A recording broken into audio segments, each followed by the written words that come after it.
Et pour terminer cette émission, comme souvent, place au sport, mais pas de foot ni de rugby. Aujourd'hui, deux sports dont on parle peu souvent, c'est le foot américain et le water polo. Alors j'ai fait appel à Valérie Durussel, qui est journaliste spécialisée notamment dans ces deux domaines. Vous retrouvez ses comptes rendus dans le quotidien La Côte notamment. Bienvenue Valérie. Et puis nos deux invités, Gleb Yatsenia, président de La Côte Centurion, c'est donc le football américain. Bienvenue à vous, et Stéphane Fener, qui est joueur et responsable de la section water polo du Cercle des nageurs de Nyon. Alors votre point commun, c'est que vous avez tous les deux connu des saisons compliquées avec vos deux équipes. On va y revenir justement, Valérie. Oui, alors tout d'abord, Gleb Yatsenia, bonsoir. Bonsoir. Alors, votre saison, c'était la première en LNB. Vous avez été promu sur le tapis vert. Et vous vous en êtes sorti de justesse avant-dernier. Et vous avez donc évité les barrages. L'objectif est atteint ? Tout à fait. Donc, quand on s'était posé ensemble au début de saison, disons que l'objectif pour notre club, c'était le maintien et la création d'une formation junior. Aujourd'hui, ces deux objectifs sont atteints. On s'en est sorti de justesse au niveau du classement en faisant 2 victoires contre Fribourg. Et en parallèle, donc, on a réussi à monter une structure junior. Aujourd'hui, on compte environ 45 jeunes entre 15 et 19 ans. Et on espère que entre ce résultat qui nous permet de rester en Ligue B et l'arrivée de ces jeunes, ça nous met sur la bonne voie pour l'année prochaine. Moi, j'avais une question. Donc, vous l'avez justement dit, vous avez réussi à battre Fribourg. Fribourg, l'année passée, était votre bête noire. C'est eux qui ont terminé champions de LNC. Mais vous avez inscrit au moins un touchdown par match, excepté contre les Seahawks. Qu'est-ce que vous auriez pu faire mieux cette saison ? Disons que c'est une question d'effectif. C'est devenu plus compliqué cette année comparé à l'année passée de garder un effectif complet et en bonne santé parce que les joueurs sont mieux entraînés, plus grands, plus rapides. Donc ça fait que les contacts ils sont aussi plus durs et qu'il y a plus de bobos. Donc il faut, pour l'avenir, juste renforcer les effectifs. C'est ce qu'on espère faire justement avec l'arrivée des juniors, qui est la relève en quelque sorte, avec les jeunes qui arrivent, qui remplissent les trous un petit peu dans la formation senior. Renforcer la préparation physique aussi, alors du coup, puisque vous le dites, les contacts sont plus durs, il y a plus facilement des blessures. Oui, tout à fait. C'est sûr que si on arrive à passer par exemple de 2 à 3 entraînements par semaine, voire de faire une préparation physique à côté des entraînements techniques, ce qu'on essayait de déjà faire les années précédentes, si on peut renforcer et augmenter le volume de ces entraînements techniques physiques, ça nous permettrait d'être mieux préparés pour l'année prochaine. Et puis, vous avez parlé donc, des blessures, des bobos, et puis vous avez dû faire appel à vos propres services, au service de votre coach offense, notamment. Vous avez dû faire venir un jeune aussi pour venir sauver l'équipe. Comment vous devez faire pour la suite, pour réussir à améliorer ça, plus qu'on ait ce genre de pépins? Disons que le fait que je me retrouve sur le terrain, ce n'est pas vraiment un pépin pour moi. C'était un grand plaisir, c'était un moment de nostalgie. J'ai pu sortir le matériel un petit peu du local et enlever la poussière et puis profiter un petit peu de quelques instants de gloire sur le terrain. Je pense que pour ce qui est de notre coordinateur offensif, qui jouait le rôle de quarterback, qui est le meneur de jeu sur ce dernier match contre Fribourg et qui nous a mené à la victoire. Lui aussi, il était très content de pouvoir faire ça. Après, bien évidemment, c'est des petits moments de nostalgie, ce n'est pas des solutions durables.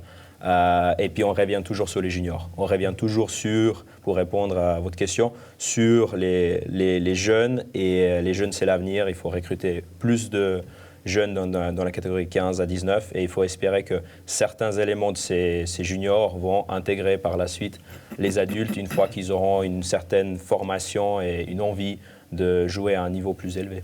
On évoquera l'avenir, la saison prochaine tout à l'heure. On va revenir sur la saison écoulée de water polo avec vous, Stéphane Ferrer, on va y arriver.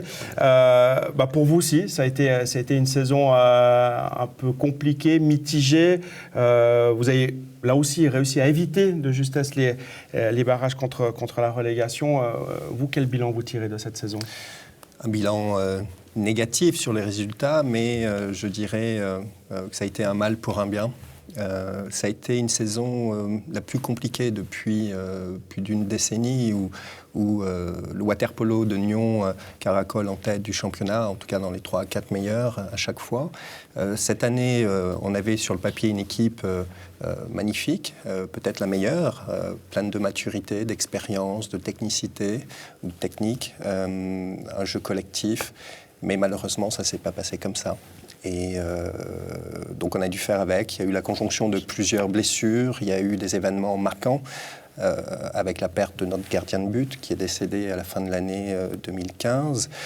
Donc tous ces éléments ont fait que malheureusement l'équipe n'a pas pu et n'a pas su trouver son jeu, son équilibre, et on a perdu énormément de matchs, et c'est nous-mêmes qui avons perdu ces matchs.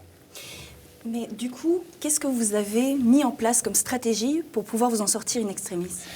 Très tôt dans la saison d'été, avant d'aller à Colovray, donc en bassin extérieur, donc ça c'était début mai, à la mi-avril, j'ai tiré un peu la sonnette d'alarme auprès de mes cadres, et en l'occurrence des coachs et des joueurs, où il y a une restructuration qui s'est mise en place, qui est en pleine finalisation actuellement. Et donc on se prépare pour la saison prochaine et de façon concrète. Donc on est en train de restructurer l'ensemble des équipes, l'ensemble des joueurs, pour faire monter donc tous ces jeunes joueurs qu'on a pu faire progresser, entraîner depuis toutes ces années. Et la jonction entre les deux doit être beaucoup plus forte maintenant. Et c'est ce qu'on va s'employer. Donc il y a beaucoup de choses qui vont changer énormément en profondeur. C'est pour ça que tout à l'heure je disais que c'était plutôt un mal pour un bien, parce que ça nous a permis de ne plus rester un petit peu sur nos lauriers, et ça a mis un coup de fouet à tout le monde, aussi bien au niveau des joueurs, mais surtout au niveau de l'encadrement et des coachs. Et donc là je suis en train de préparer et remettre sur papier ce sport plan, ce business plan si vous voulez, qui va être prêt là d'ici 15 jours à peu près. Voilà. Et puis, vous l'avez dit, ça a permis de faire un petit peu entrer les juniors. Parmi les juniors, il y a eu Andrea Ferrer, c'est votre fils, 15 ans, qui est rentré avec papa dans le bassin, la première fois en LNB.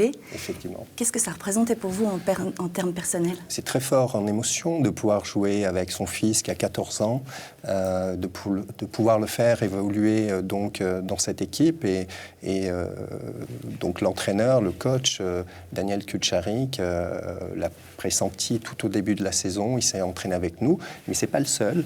Il y en a 2 ou 3 également, comme Ralph Orlani, Yann Rushti, Harris également, qui est là. Donc tous ces jeunes joueurs ont entre 14 ans et 16 ans, et ça fait partie des objectifs de l'année prochaine, et c'est eux qui seront en première ligne pour représenter la section et aller gagner des matchs, ou en perdre aussi, parce que c'est comme ça qu'on progresse, et c'est souvent dans les échecs qu'on progresse.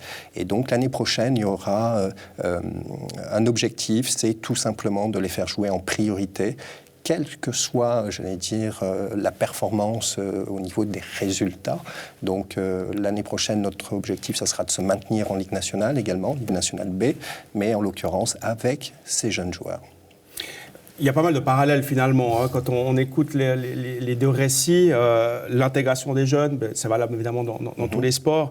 La volonté justement de pouvoir se renouveler. Est-ce qu'on sort grandi aussi quand même d'une année difficile, d'une saison difficile comme cela ? Vous le dites, c'est aussi dans la défaite qu'on apprend beaucoup. Est-ce que vous avez l'impression que justement vous allez pouvoir compter tous les deux sur une équipe plus forte, moralement, mentalement, dans la tête pour la saison prochaine ?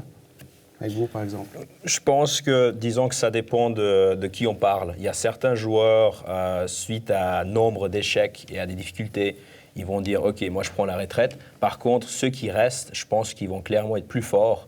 Ils vont pouvoir apporter un savoir-faire plus large à la nouvelle génération. Et je sais que nombre de retours que j'ai eu de mes propres joueurs, c'était une année super, c'était vraiment une année chouette pour eux. Ils ont pu... vraiment apprécier cette qualité de jeu qui était au-dessus de la nôtre, clairement, mais qui nous a poussé aussi à s'améliorer dans l'ensemble. Ça va de faire pour vous aussi On apprend de ces années. On apprend énormément de ces années. Et puis, la chance qu'on a au water-polo à Nyon, en l'occurrence, c'est qu'on a une équipe très soudée. À aucun moment cette année, elle a été en difficulté, j'allais dire, au niveau de son collectif, au niveau de son psychologique, si je puis dire. Et en l'occurrence, donc, on apprend toujours de ces défaites. Et on a ce groupe qui est très soudé, qui est prêt à vraiment s'investir pour justement travailler sur la restructuration et laisser la place aux jeunes. Ça, c'est un élément qui est vraiment fondamental. Ce n'est pas que du blablabla, c'est vraiment concrètement prendre ces jeunes dès cette future saison pour les mettre dans le terrain en priorité sur le terrain de water-polo pour qu'ils puissent progresser et représenter cette équipe de water-polo de Nyon. Alors, vous avez évoqué justement déjà la saison prochaine. Il y a des objectifs, il y a des attentes, Valérie, pour ces deux équipes. Oui, alors il y a des attentes pour les deux équipes. Pour le water-polo, on s'attend à ce qu'il reste encore une année supplémentaire en LNB. Mais est-ce que, vous l'avez dit, l'intégration des jeunes sera prioritaire peu importe le résultat, ça veut dire que vous seriez prêt à redescendre d'une ligue? Non. Je crois qu'on ne peut pas réfléchir avec cet état d'esprit. Ça sera justement de trouver le juste équilibre, et c'est sur ce à quoi nous travaillons actuellement, trouver le juste équilibre entre ces jeunes et ces anciens, c'est-à-dire ces joueurs qui ont un nom, qui ont une expérience, et on va trouver le juste équilibre avec ces jeunes qui seront néanmoins en première ligne.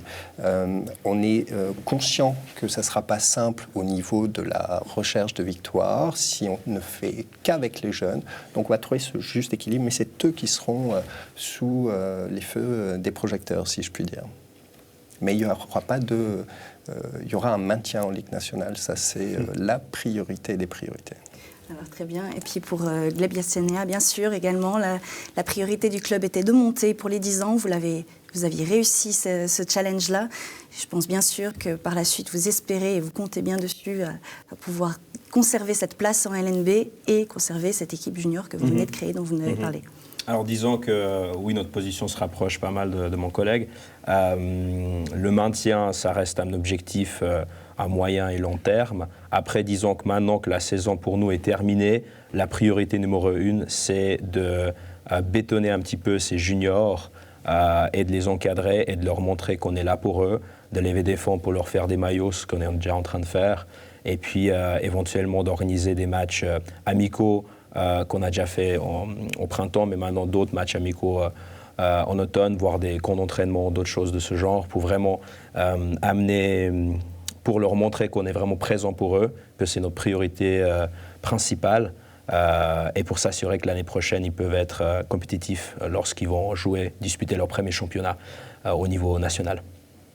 Merci beaucoup, messieurs, d'être venus nous parler de ces deux sports. On continuera à le faire, évidemment, dès la rentrée. On aura l'occasion de suivre vos exploits, vos saisons de water-polo et de football américain. Merci. Bel été à vous. Merci à Valérie Durussalin d'être venue justement nous parler de ces deux sports que vous connaissez très bien et que vous suivez tout au long de la saison. On arrive ainsi gentiment au terme de cette émission. C'était donc la dernière avant la pause estivale. Vous allez retrouver différentes émissions dans une grille des programmes tout au long de l'été. Puis je vous donne rendez-vous à la rentrée, à fin août, où l'on redémarrera donc pour une nouvelle saison d'information. On continuera à couvrir toute l'actualité du district de Nyon. Très bel été à vous et à très bientôt.